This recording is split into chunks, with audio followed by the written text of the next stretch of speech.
మాజీ ముఖ్యమంత్రి వర్యులు జగన్మోహన్ రెడ్డి గారు విజయవాడ సబ్ జైలుకు వెళ్ళి ఒక దళిత యువకుడిని కిడ్నాప్ చేసి బెదిరించి తప్పుడు వాంగ్మూలం ఇచ్చే విధంగా చేసినటువంటి ఒక వ్యక్తి వల్లభనేని వంశీని పరామర్శించడానికి వెళ్ళి మామూలుగానే మీడియా ముందుకు వచ్చి పచ్చి అబద్ధాలు మాట్లాడారు.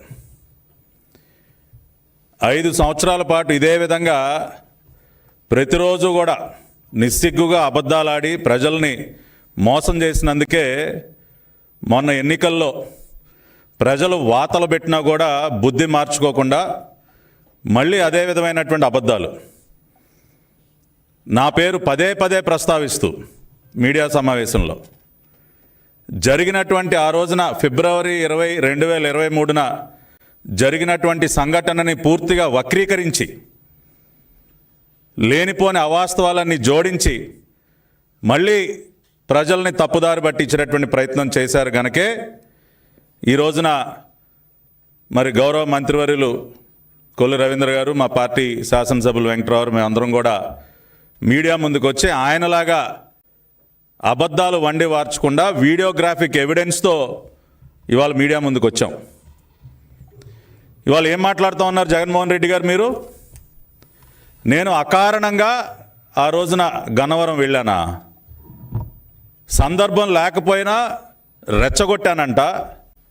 దాదాపు 200-300 మందిని వెంట పెట్టుకుని వైఎస్ఆర్సీపీ పార్టీ కార్యాలయం పైకి దాడి చేయడానికి వెళ్ళానంట. అసలు జరిగినటువంటి వాస్తవం గురించి మాట్లాడుకుంటే ఇక్కడే నా పక్కన మా పార్టీ సీనియర్ బీసీ నాయకులు దొంతు చిన్నా గారు ఉన్నారు. జగన్మోహన్ రెడ్డి గారు అరాచకాల్ని ప్రశ్నించినందుకు మా పార్టీ సీనియర్ బీసీ నాయకుడి ఇంటి పైన ఫిబ్రవరి 20వ తేదీ ఉదయం దాడి చేసి ఆయన ఇంటి బయట ఉన్నటువంటి వాహనాలని ధ్వంసం చేస్తే ఇవాళ మా పార్టీకి చెందినటువంటి ఒక బీసీ నాయకుడికి అండగా నిలబడటం కోసం గన్నవరం పోలీస్ స్టేషన్లో ఫిర్యాదు చేయడానికి వెళ్ళాం. నేను, నాతో పాటు మా పార్టీ సీనియర్ నాయకులు బీసీ నాయకులు గురుమూర్తి గారు, ప్రస్తుత గౌడ కార్పొరేషన్ చైర్మన్ గారు గురుమూర్తి గారు, మేమందరం కూడా గన్నవరం పోలీస్ స్టేషన్కి వెళ్ళాం. ఎందుకంటే ఆ రోజున పరిస్థితులు మనందరికీ తెలుసు. జగన్మోహన్ రెడ్డి ప్రభుత్వంలో దళితులపైన, బలహీన వర్గాలపైన జరుగుతున్నటువంటి దాడులు, కిరాతకంగా వారిని హత్య చేసేటటువంటి పరిస్థితి. గన్నవరం సంఘటన జరగటానికి ముందే దాదాపు 30 మంది బీసీ నాయకుల్ని పొట్టన పెట్టుకున్నావు జగన్ రెడ్డి. ఒకళ్ళు కాదు, ఇద్దరు కాదు. ఇవాళ మీరు చూసినట్లయితే ఒక కంచర్ల జల్లయ్య, ఒక తోటా చంద్రయ్య, నడి రోడ్డు పైన అతి కిరాతకంగా ఒక బీసీ నాయకుడైనటువంటి తోటా చంద్రయ్యని పీక కోసి చంపిన మాట వాస్తవం కాదా? నందం సుబ్బయ్య, అదేవిధంగా ఒక డాక్టర్ సుధాకర్, డాక్టర్ అనితారాణి, వరప్రసాద్ శిరోమండనం, ఈ విధంగా బీసీలు ఎస్సీల పైన దాడులు చేసుకుంటూ పోతూ వారిని అతి కిరాతకంగా చంపుతున్నటువంటి సందర్భంలో బలహీన వర్గాలే వెన్నుముకగా ఉన్నటువంటి పార్టీ తెలుగుదేశం పార్టీ. అటువంటి బడుగు బలహీన వర్గాలకి ఎట్టి పరిస్థితుల్లోనూ అండగా నిలబడాలి, వారికి రక్షణగా నిలబడాలని చెప్పి మా పార్టీ అధ్యక్షులు చంద్రబాబు నాయుడు గారు ఇచ్చిన పిలుపు మేరకు ఒక బలహీన వర్గాల నాయకుడు చిన్నా గారికి అండగా నిలబడటం కోసం వెళ్ళాం. అంటే నువ్వు మా పార్టీ బీసీ నాయకుడి ఇంటిపైన దాడి చేస్తే ఎవరు ప్రశ్నించకూడదా?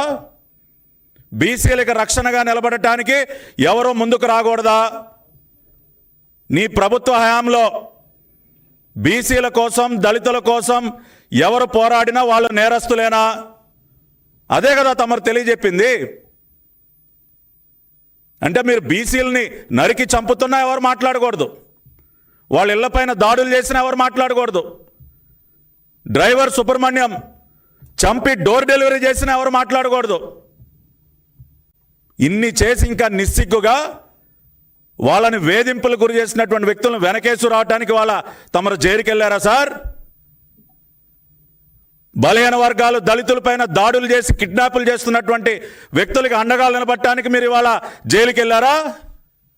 ఇవాళ ఏం తెలియజెప్తా ఉన్నారు మీరు రాష్ట్ర ప్రజలకి? బలహీన వర్గాలపైన ఎవరు దాడి చేసినా నేను అండగా ఉంటా, దళిత బిడ్డల్ని ఎవడు కిడ్నాప్ చేసినా జగన్మోహన్ రెడ్డి అండగా నిలబడతాడన్న మెసేజ్ ఇవ్వడానికి వెళ్ళారా మీరు జైలుకి? ఇవాళ మీరు సూటిగా జవాబు చెప్పాలి. ఏం చర్య తీసుకున్నారు మీరు? డ్రైవర్ సుబ్రహ్మణ్యాన్ని కిరాతకంగా చంపి డోర్ డెలివరీ చేసినటువంటి వ్యక్తి పైన ఏం చర్యలు తీసుకున్నారు మీరు? ఇవాళ ఏ రోజైనా ఒక బీసీ వ్యక్తి, ఒక బలహీన వర్గాలకు చెందినటువంటి వ్యక్తి కిరాతకంగా హత్యకు గురైతే ఏ రోజైనా మీరు నోరు విప్పి మాట్లాడారా? ఇవాళ అందుకనే మిమ్మల్ని పాతాళానికి దొక్కారు. ఇవాళ మీరు 11 సీట్లకి పడిపోయింది దేనికి? ఒక్కసారి మీరు ఆలోచించుకోండి. ఈ విధంగా దళిత బిడ్డలపైన, బలహీన వర్గాలపైన దాడులు చేసి కిరాతకంగా చంపి మీ ప్రభుత్వ హయాంలో వాళ్ళ ఉసురు పోసుకున్నందుకే ఇవాళ మీరు ఈ పరిస్థితికి దిగజారిపోయారు.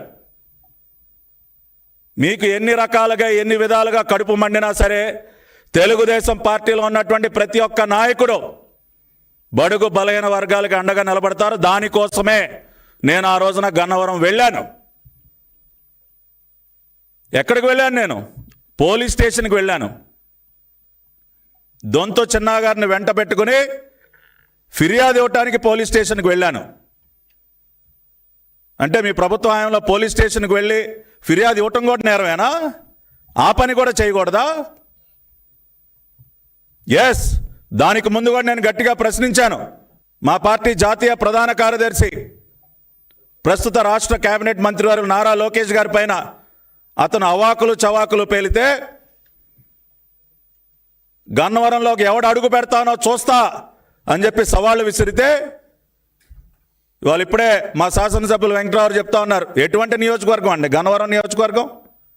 ఒక పుచ్చలపల్లి సుందరయ్య గారు, ఎంతోమంది మహానుభావులు ఈ జిల్లా నుంచి, ఆ నియోజకవర్గం నుంచి ఎంతోమంది గొప్ప గొప్ప వ్యక్తులు పుట్టినటువంటి గడ్డ, దానిని మీరు అరాచకాలకి, రౌడీజానికి ఒక వేదికగా మార్చేస్తుంటే మేమెవరం రాకూడదా గన్నవరంలోకి?